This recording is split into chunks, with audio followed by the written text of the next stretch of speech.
रफ्तार खबरों का सिलसिला। चक्रवाती तूफान इम्फान आज से दोपहर तट से टकरा सकता है। पश्चिम बंगाल और ओडिशा के तटीय इलाकों में होगा ज्यादा असर। पश्चिम बंगाल सरकार ने हेल्पलाइन नंबर जारी किया। अम्फान तूफान की रफ्तार से केंद्र भी अलर्ट पर। गृह मंत्री अमित शाह ने बंगाल ओडिशा के सीएम से बात की और मदद का दिया भरोसा। पश्चिम बंगाल के पूर्वी मिदनापुर के दीघा और बांग्लादेश के हटिया द्वीप के बीच तट से टकराएगा चक्रवाती तूफान। 185 किलोमीटर प्रति घंटे तक की रफ्तार से चल सकती है हवाएं। चक्रवाती तूफान से जानमाल के नुकसान रोकने के लिए एनडीआरएफ की 41 टीमें तैनात। पश्चिम बंगाल के 3 जिलों से 3 लाख लोगों को सुरक्षित जगहों तक पहुंचाया गया है। दीघा तट पर चक्रवात आने से पहले ही तेज बारिश के साथ आंधी शुरू। सुंदरबन इलाके में बीएसएफ की टीम बोट के जरिए पेट्रोलिंग कर रही है। प्रियंका वाड्रा के 1000 बसों के ऑफर में कांग्रेस की फजीहत। यूपी सरकार को दी लिस्ट में कई नंबर बाइक, स्कूटर और ऑटो के निकले। फर्जीवाड़े पर बीजेपी ने घेरा। यूपी के कैबिनेट मंत्री सिद्धार्थनाथ सिंह का कांग्रेस पर हमला। प्रवासी मजदूरों के लिए भेजी गई कांग्रेस की बस लिस्ट में फर्जीवाड़ा। मुजफ्फरनगर जिले में वीआईपी ने तोड़े होम क्वारंटीन के नियम। फिल्म अभिनेता नवाजुद्दीन सिद्दीकी से मिलने पहुंचे स्थानीय विधायक और एसडीएम। परिवार के साथ होम क्वारंटीन है नवाजुद्दीन सिद्दीकी। प्रवासियों ने बढ़ाई कोरोना पर यूपी सरकार की मुश्किल। यूपी लौटे प्रवासियों में कोरोना संक्रमण की दर 22% से ज्यादा। यूपी में ओवरऑल इन्फेक्शन रेट है सिर्फ 2%। सरकार की तरफ से प्रवासियों को होम क्वारंटीन का सख्ती से पालन करने का निर्देश। जम्मू कश्मीर पुलिस के मुताबिक भारत में घुसपैठ के लिए तैयार हैं। एलओसी के करीब पीओके लॉन्च पैड में मौजूद 300 से ज्यादा आतंकी। सुरक्षा बलों की पैनी नजर। उत्तराखंड में मंगलवार को मिले 8 नए कोरोना केस। उत्तराखंड में कोरोना संक्रमितों की संख्या 111 हुई।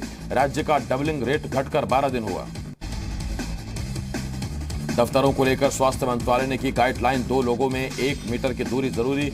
मास्क लगाकर रखें और हाथ धोते रहें। 1 जून से 200 non AC train time table के मुताबिक शुरू करेगा रेलवे। अब हर दिन 400 श्रमिक ट्रेन चलेगी। मजदूरों के लिए सरकार का बड़ा फैसला। रेलवे को मजदूरों को लाने या छोड़ने के लिए किसी राज्य की परमिशन लेनी जरूरी नहीं। गृह मंत्रालय की नई गाइडलाइन। संभल डबल मर्डर केस में पुलिस ने मुख्य आरोपी को गिरफ्तार कर लिया। दोनों आरोपियों की गिरफ्तारी के बाद पुलिस ने जेल भेजा। संभल में हुए डबल मर्डर को लेकर राजनीति भी शुरू। समाजवादी पार्टी के नेता फिरोज खान ने बीजेपी को हत्या का जिम्मेदार ठहरा दिया। राज्य मंत्री गुलाब देवी ने घटना को आपसी रंजिश का नाम दिया।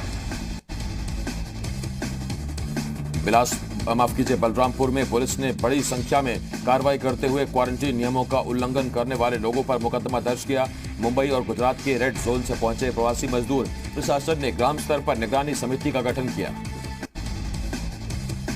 उन्नाव के गंगा घाट कोतवाली इलाके में बुजुर्ग शख्स की पुलिस लापरवाही के चलते मौत हो गई। आरोप है कि पुलिस ने इलाज के लिए ले जा रहे व्यापारी को पुल क्रॉस नहीं करने दिया, जिसकी वजह से दूसरे रास्ते से अस्पताल ले जाने के दौरान रास्ते में ही उसकी मौत हो गई।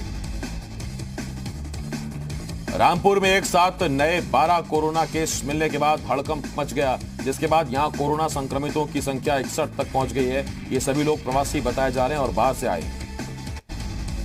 मऊ के कोपागंज थाना इलाके में शव दफनाने को लेकर 2 पक्षों को लोग आपस में उलझ गए। विवाद बढ़ता देख प्रशासन ने मोर्चा संभाला और दोनों पक्षों को समझा बुझाकर शांत कराया। वहीं समझौते के बाद कब्र खोदी गई, जिसमें मृतकों के शव दफनाए गए। झांसी में रेलवे स्टेशन पर प्रवासी मजदूरों को दिए जाने वाले चिप्स और बिस्किट की लूट हो गई, जिसका वीडियो सोशल मीडिया पर वायरल हो रहा है। हालांकि बाद में भीड़ को काबू में किया गया। फिर सभी को चिप्स और बिस्किट के पैकेट बांटकर ट्रेन को रवाना किया गया। गोरखपुर स्वास्थ्य विभाग की बड़ी लापरवाही सामने आई। कुछ दिन पहले स्वास्थ्य विभाग की टीम ने कोरोना नेगेटिव शख्स को नाम में कंफ्यूजन की वजह से कोरोना वार्ड में शिफ्ट कर दिया। 2 दिन बाद अब उसकी भी रिपोर्ट पॉजिटिव आ गई। बहराइच के थाना पयागपुर इलाके में युवक पर धारदार हथियार से बदमाशों ने किया हमला। आपसी विवाद को लेकर दिया वारदात को अंजाम। घायल को अस्पताल में भर्ती कराया गया। गोंडा में एक युवक की पिटाई का वीडियो वायरल हो रहा है, जिसमें कई लोग एक साथ युवक को पीटते नजर आ रहे हैं। घटना चंदीपुर इलाके की बताई जा रही है। पीड़ित युवक के मुताबिक कई सालों से गांव के कुछ लोग जमीन पर कब्जा करना चाह रहे थे। शाहजहांपुर में बाइक के ऊपर से निकला ट्रक हादसे में बाइक सवार की बाल बाल बची जान। सूचना के बाद मौके पर पहुंची पुलिस ने मामले की जांच शुरू कर दी है। सिद्धार्थ नगर में डॉक्टर्स को सम्मानित किया गया। विधायक राघवेंद्र सिंह ने डॉक्टरों को सम्मान पत्र देकर सम्मानित किया। बोले, कोरोना से जंग में डॉक्टर्स का बड़ा योगदान। चमोली में निर्माणाधीन ऑल वेदर रोड की वजह से लगा जाम की वजह से सोशल डिस्टेंसिंग का नहीं हो रहा पालन। उधम सिंह नगर में सफाई कर्मचारी महिला ने बकाया सैलरी की मांग की। अपनी मांग को लेकर सफाई कर्मी महिला मासूम बच्चों के साथ धरने पर बैठी। बोली, घर में राशन लाने के लिए पैसे ही नहीं। उधम सिंह नगर में मास्क नहीं लगाने और सोशल डिस्टेंसिंग का पालन नहीं करने पर दुकानदारों के खिलाफ कार्रवाई। पुलिस ने 2 दर्जन से ज्यादा व्यापारियों का काटा चालान। सहारनपुर में घर से गायब महिला की हत्या से सनसनी। पुलिस ने महिला का शव जंगल से किया बरामद। पुलिस ने शव को कब्जे में लेकर पोस्टमार्टम के लिए भेजा। गोंडा जिले के अस्पताल में सीएमएस आवास के पास खुले में यूज्ड मास्क फेंका गया। जिला अस्पताल के सीएमएस ने कहा उन्हें इसकी जानकारी नहीं। महाराजगंज कोरोना के 3 नए पॉजिटिव केस। जांच रिपोर्ट आने के बाद सभी को इलाज के लिए बीआरडी गोरखपुर मेडिकल कॉलेज में भर्ती कराया गया। जनपद में कोरोना संक्रमित मरीजों की संख्या 22 हो गई है। बस्ती में रोडवेज बस के ड्राइवर की संदिग्ध परिस्थितियों में हुई मौत, जिसको लेकर रोडवेज के अन्य कर्मचारियों ने हंगामा शुरू कर दिया। स्वास्थ्य टीम ने मृत ड्राइवर की मौत का कारण जानने के लिए सैंपल लेकर जांच के लिए भेज दिया है। कोविड-19 से लड़ने के लिए शूटर शिवम ठाकुर एक बार फिर हाथ बढ़ाया है। उन्होंने घोषणा की कि वो अपने क्रिकेट की किट को नीलाम करके पीएम केयर्स फंड में अपना सहयोग देंगे। लखनऊ प्रशासन की तरफ से जारी नई गाइडलाइंस में व्यापारियों को थोड़ी राहत दी गई है। जिलाधिकारी अभिषेक प्रकाश के मुताबिक सभी दुकानें अल्टरनेट खोली जा सकेंगी। रोड के एक साइड की दुकान खुलेगी तो अगले दिन दूसरे साइड की दुकानें खुलेंगी। सीतापुर में लॉकडाउन 4 शुरू होने के बाद खुले दुकान के ताले। दुकानदारों ने कहा बाजार में सोशल डिस्टेंसिंग का पालन किया जा रहा है।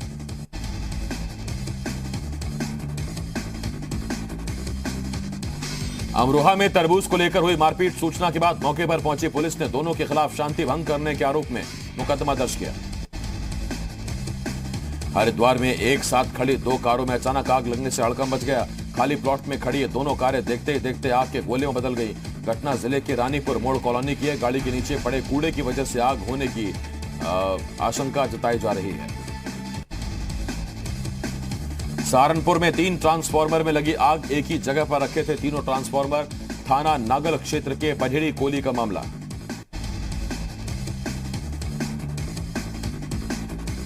मुरादाबाद में एक घर में शॉर्ट सर्किट की वजह से लगी आग। घर में रखा सारा सामान जलकर हुआ खाक।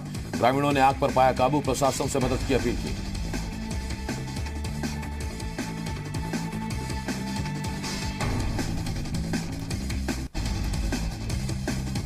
गोरखपुर में एक घर से एक साथ करीब 200 सांप निकले। चूहे के बिल में पानी डालने के बाद निकला सांप। ग्रामीणों ने सांप को ठिकाने लगाया। उत्तर प्रदेश के 800 प्रवासी को लेकर स्पेशल ट्रेन गुजरात से अलीगढ़ पहुंची। स्टेशन पर जिला प्रशासन ने श्रमिकों के स्वास्थ्य परीक्षण के बाद उनमें खाद्य सामग्री का वितरण किया। रामपुर से प्रवासी मजदूरों को लेकर स्पेशल ट्रेन बिहार रवाना। ट्रेन में प्रशासन की तरफ से सभी के लिए खाने पीने की व्यवस्था की गई। देश में कोरोना वायरस से संक्रमित मरीजों की संख्या 1 लाख के पार हो गई है। कल 24 घंटों में कोरोना के 4,970 नए मामले सामने आए।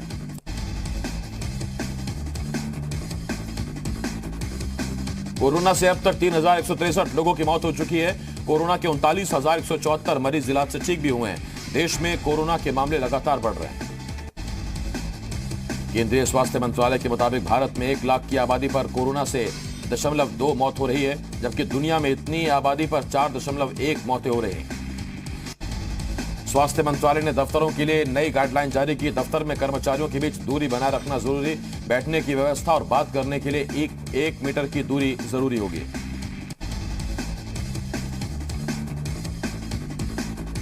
गाइडलाइन में कहा गया मुंह को मास्क या कपड़े से ढकना जरूरी होगा।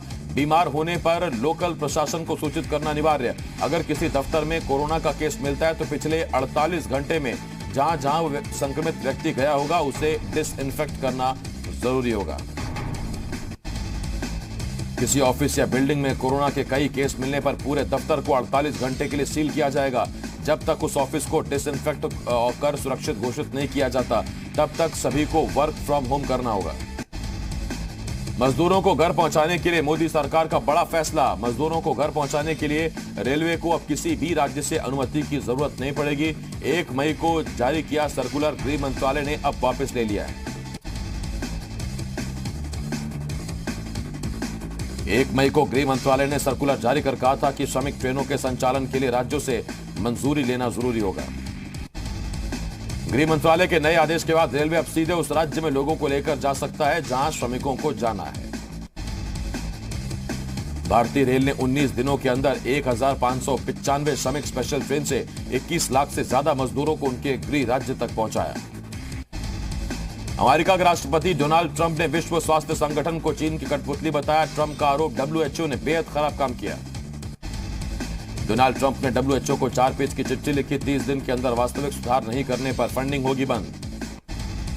दुनिया में 48,36,000 से ज्यादा कोरोना संक्रमित। दुनिया में कोरोना से मरने वालों की तादाद 3,19,000 के पार। अमेरिका में कोरोना संक्रमित मरीजों की संख्या 15,10,000 से ज्यादा।